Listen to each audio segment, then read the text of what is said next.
let you know. The play is being reviewed.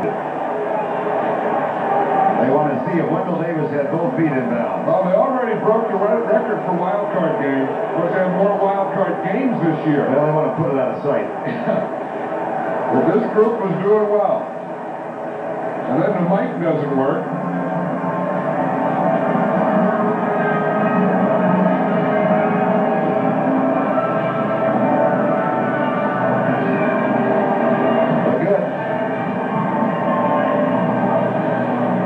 They have overturned 2 calls today. And again, Jerry Siemens' mic is out.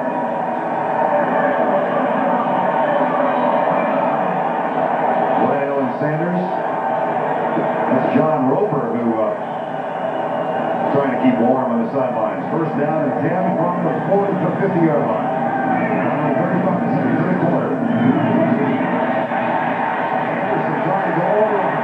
Today. He's done it.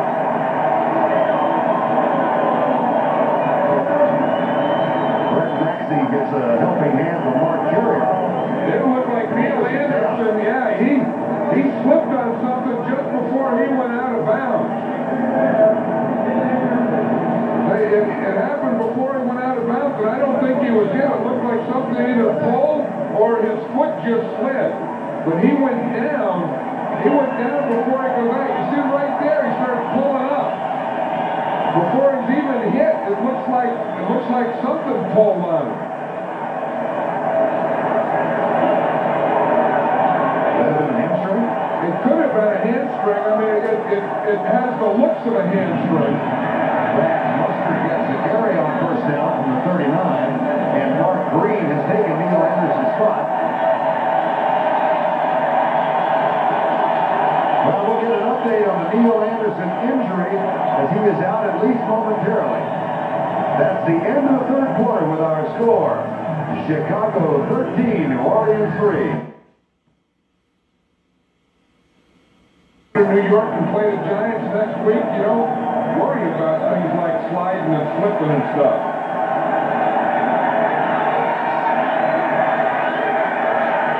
Good news again for the Chicago Bears. 3rd and 3 from the New Orleans 30. Dennis Gentry in left field in motion. Anderson hit behind the line and knocked down. And we'll see now if they go for it on 4th down as they have previously, or if they call Kevin Butler into the lineup. I think they have to go for it again. I mean, that was probably when he had 3rd down, he was thinking in terms of using 2 plays. James Coley and Brad Mustard come in. Saints trail by 10. 4th and 2. Bortz, Milgenberg, Player, Covert, Van Horn.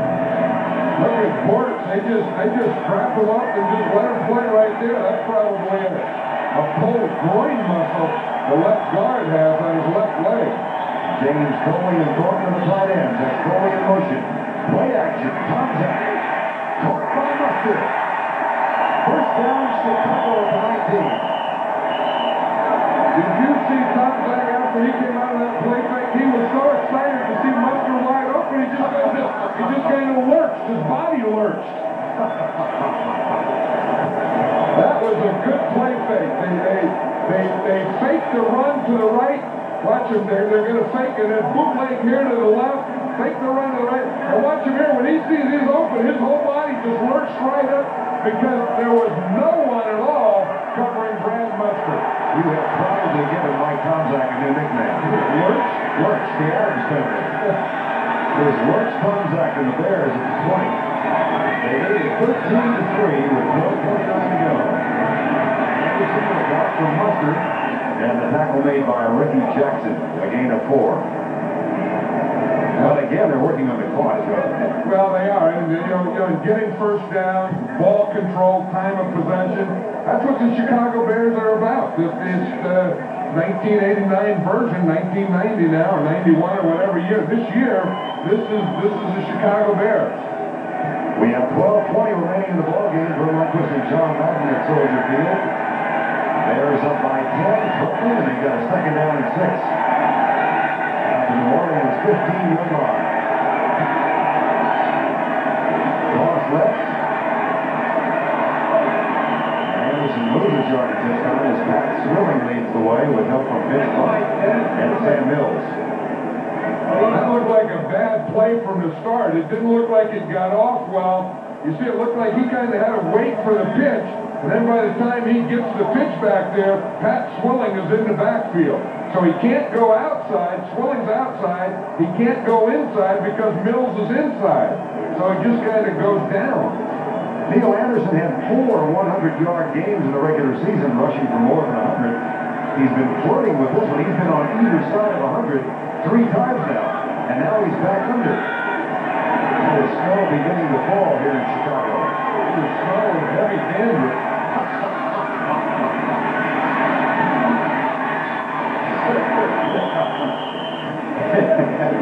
Gentry with the catch. And that will bring up 4th down. That's a gain of 3. Now let's see if Butler comes in. Yes, he will. Kevin Butler told you yesterday and me today that he, about the middle of this field at Soldier Field. Well, they sent him over to practice on it during the week, in the middle of the week, and he said it was like one of those maps that have bumps in it. And I said, you mean a relief map? And he goes, yeah, it was like a relief map. And he said it looked like a relief map of the Rocky Mountains. It's a little better map. 36-yard field goal effort. Nope.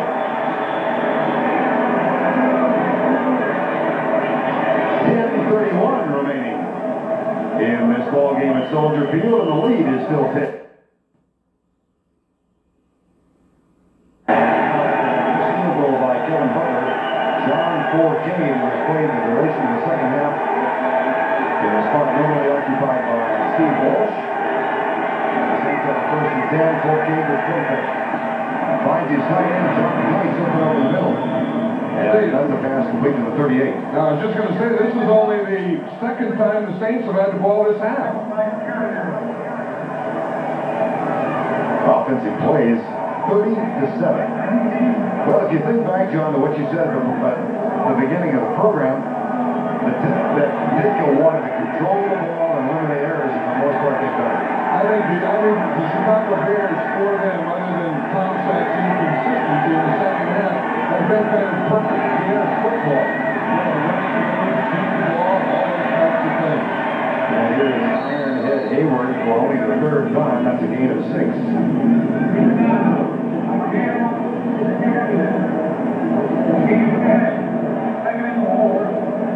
Jay Hilgenberg, Clark Force.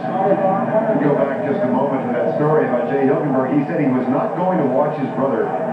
They talk on the phone every week, and the love between the two of them is so obvious when they chat with each other. He may be looking up at the stands at his father, Jerry. Well, that's what he said. He said it's just that, the family goes deeper than any game, and he said, of course, he wants to live, but he'd like to see his brother play well, too. That pass intended for Turner, overthrown.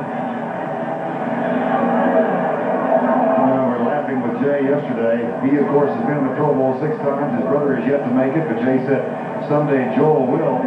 He said when he had played with the Bears for a couple of years, and Joel Hilgenberg there was still at the University of Iowa. They were home for the summer. They got to arguing about who was going to have a spot on the couch. They decided to settle it in the backyard. They wrestled for a half an hour, and neither one of them went down. Well, he said that was the point that he knew that his brother, that he couldn't bully him anymore because he was starting to think he wasn't tough enough.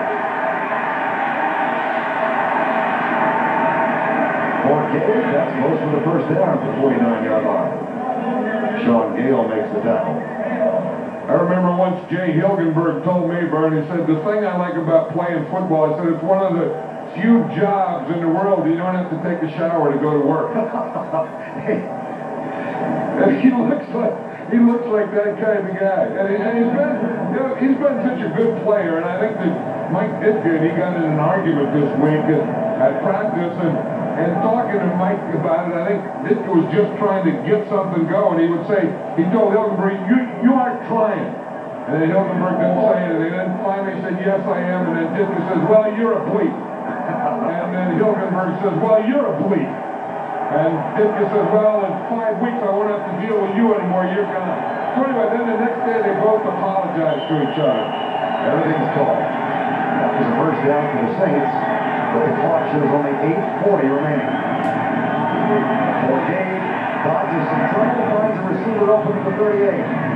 It is Hobie Brenner with a rare catch. Brenner limited to only 17 receptions this year, and the Saints in a hurry-up offense.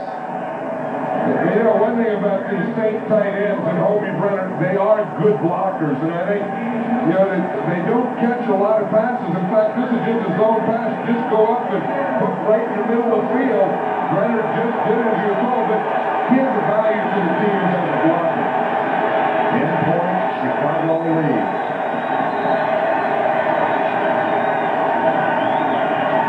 Forgay, blitz coming from Roper. Two receivers in the same area, both Martin and Perryman, and three Bears were back there. There's just 5 guys there watching. There's 2 Saints and 3 Bear defenders and a jump ball. Looks like Perryman almost had that ball there. Brett Perryman in his 3rd year. Jim Mora told us last night, he says that he likes his wide receivers. He said he thinks they're pretty good. It's just that his passers are really artificial now. And of course, Forgay not expected to play in this game. Steve Walsh out with a shoulder injury, latter stages in the first half. Forgay slant pattern. Well, boy, that won't help. He won't like his receivers much after that.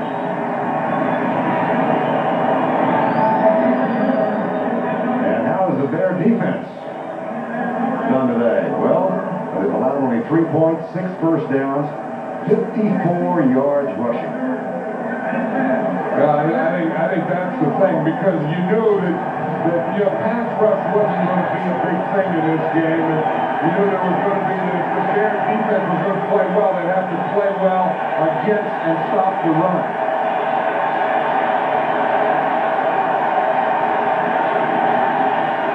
Now the shotgun, Forgay.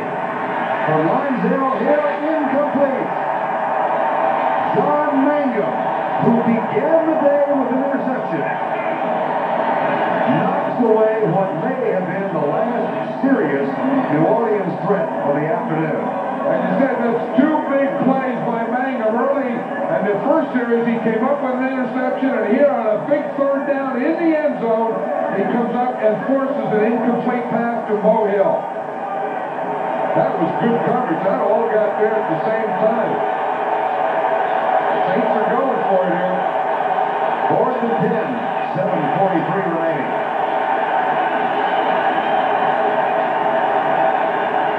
Four-man rush. Forgay pulls up and fires it down to 12. There is a late play. There it is. Oh, that was a very late play. He couldn't get it. In a week, we can't let these guys do what's going on here. And look, this is load against load. I mean, there's 2 guys that all their life people have been saying, hey, lose some weight. Incomplete. 3rd and 10. Now we have a fired up Bear defense. I mean, sometimes you say, oh, they're fired up, they're fired up. This is fired up. And this Bear defense is coming after him. John Forgay with modest numbers. He is 3 of 11.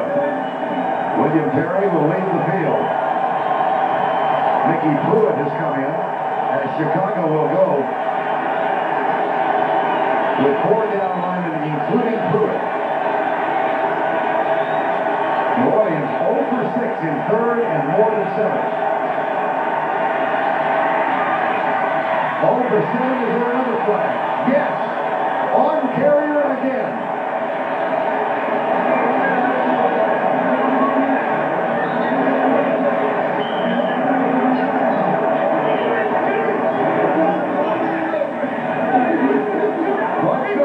Number 20 is Mark Carrier.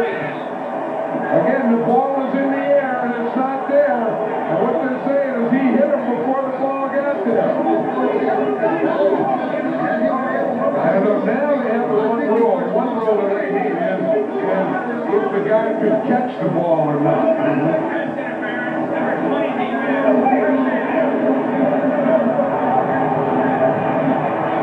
But that one is sticking. Here we watch it from this angle, and we see that Carrier was here, and he hit him just before the ball got there. See, the ball isn't there yet. See the contact? You saw the head jump back? That was the contact, and that was a penalty. This time he didn't get his leg stuck. And John Forcade, he saw that all the way. And they hit that as good as a completion. 6:56 to go. First and goal. Dalton Hilliard with Hayward in front. And Bestie Jackson leads the way with help from Mike Singletary. I think the field is getting frozen down there, Burnett, and I think sweeping, where the backs try and run right or left, I think is very difficult. I think the type of running you have to do is more like the Bears were doing, where you kind of run straight at it, and you hit, inside the tackle. I think stretching it out is very difficult on this field at this time. Well, we mentioned the offensive line of the Bears. Here's Hilgenberg, Capillo, Dombrowski, Brock, and Haverdink trying to provide some muscle with three tight ends in the lineup. And an option play almost is Forcade. Oh, Deer had Hayward wide open and threw it behind him. Hayward looked like he didn't expect that at all, like he didn't think that Forcade would look at him. But when Forcade, you see, he buys so much time when he sprints out. He sprints out so long that a lot of different guys can come open. And Hayward looked like maybe he gave up on the play.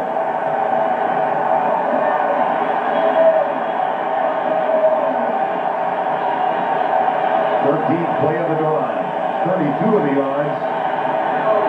On penalties going on North Carrier.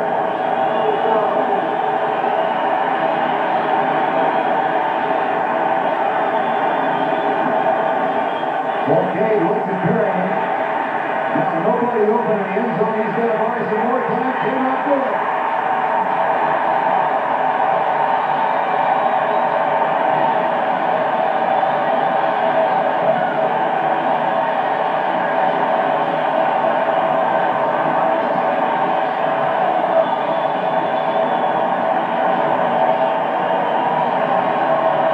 When you talk about plays, Trace Armstrong may have made the play of his career right here. Right then you see he not only gets Forcade, but he also went after the ball on that one. Watch John Roper.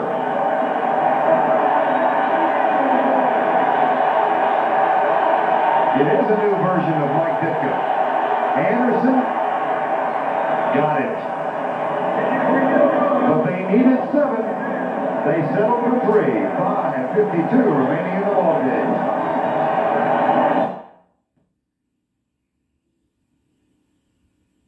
New Orleans Saints to within 7 points.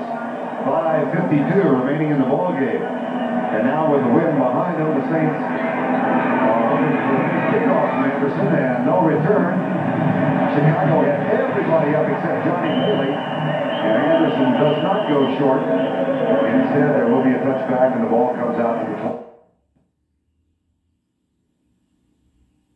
5:12 remaining in the ballgame.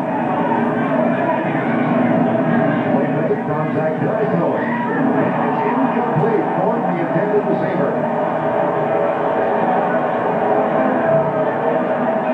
I'll tell you, if you look right here, you can just see that they are up here and they're just daring them. You see they start here and then this safety comes in here. That gives us, they're coming up here to stop the run. They're going to take that away and dare Tomczak to throw the ball to beat them. Mike Tomczak, who had that one stretch in the first half in which his confidence soared and he was 6 of 8, is now 5 of his last 15. And 3rd and 11 now. Deep left side. Dennis Jeffrey has the catch.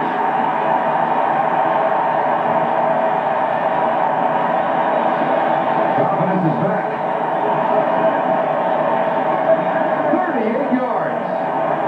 Zach. And Gentry. That could be the final nail in the coffin. And this guy here, over the years, has made so many big plays for the Chicago Bears. Dennis Gentry. Just coming back off the turf. You always forget him when you think of the players and the big plays. But in big games, this guy will invariably make big plays. And that's one of the biggest of the night. A 38-yard game. First down to 42. Mustard nudges his way over left guard behind the block of a pulling Tom Thayer.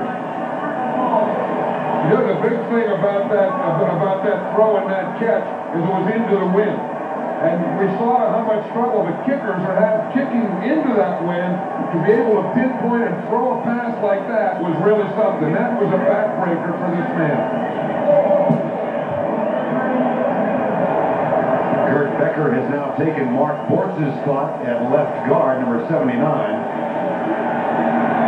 There's Kurt Becker. Second down. Mark at 328. Mustard did a great job of holding on to the ball. And in a foot race, with Brett Maxey making the tackle and saving a touchdown. That's a 28-yard gain. That's the thing they can do. They can pound Anderson, bring him inside, bring him outside.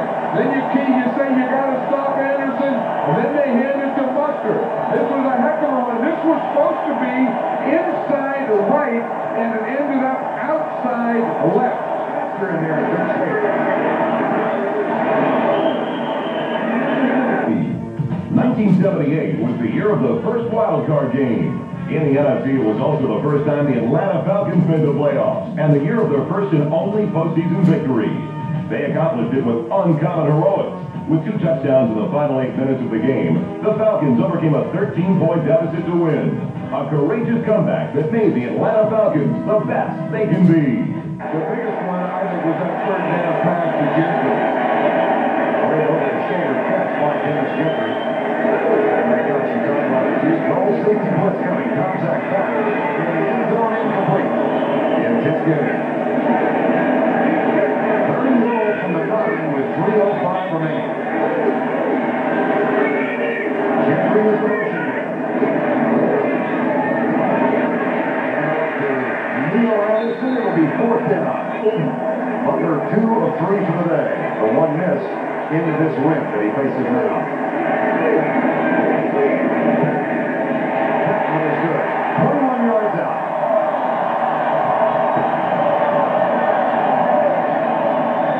Looking forward to playing the New York Giants in Giant Stadium next Sunday.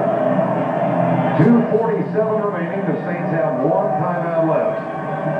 Steve Walsh injured with a sprained right shoulder. Latter stages of the first half, and John Forcade has gone the distance. I wonder if they're going to get some kind of screwball kick the way he lined that ball up in there sideways.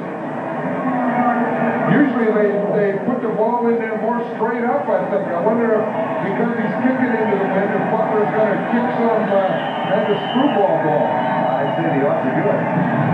Yeah. Yeah, look at that. Taken by Hubert Jordan. Seldom used fullback in Jordan near the 39-yard line. That's a 16-yard return for Jordan. Nothing to it. Forcade. Intercepted by Sean Yale. Hit from behind and down to 31. Yale 24-3.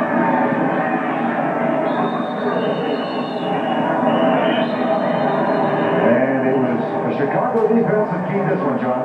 Well, you can see they only allowed 9 first downs. They only allowed 51 yards rushing. I think that's the big thing. Passing yards allowed 116, and of course they had the 2 takeaways, but that is playing Bear defense on a Bear type of day. Saints have used their final timeout now. They will get a stoppage of the clock one more time at the 2-minute mark. Trace Armstrong You know, he had a big day, Trace Armstrong. He was the guy, remember when they were going down there threatening? He was the guy that got the sack down there on 40. What a heck of a play. Down at 9. Mark Green gets the handoff. Get over the top by Gene Atkins. Chicago has won 8 of its last 9 against the Giants. Phil Sims probably just sat up in the studio. Whoa! I'll tell you another interesting stat. The New Orleans Saints are the only team in NFL history to never win a playoff game. They're now going to be 0-2. And the stop for the clock cannot be stopped. 3-yard gain. Now, of course, you just get the frustration. The Saints realize now that their season... 4th and 1. Contact gets it back to Green, who does not get the first down. So they will stop the clock and measure, and the Saints might get it back. They may be talking about that years from now. Well, Jerry Seaman will be, because he's going to be the head of NFL officials next year, taking Art McNally's place. He's retiring. 102 remaining. Must go in the middle. And the Saints will get it back on downs. Who surges up the middle. The problem with this is that they cannot stop the clock.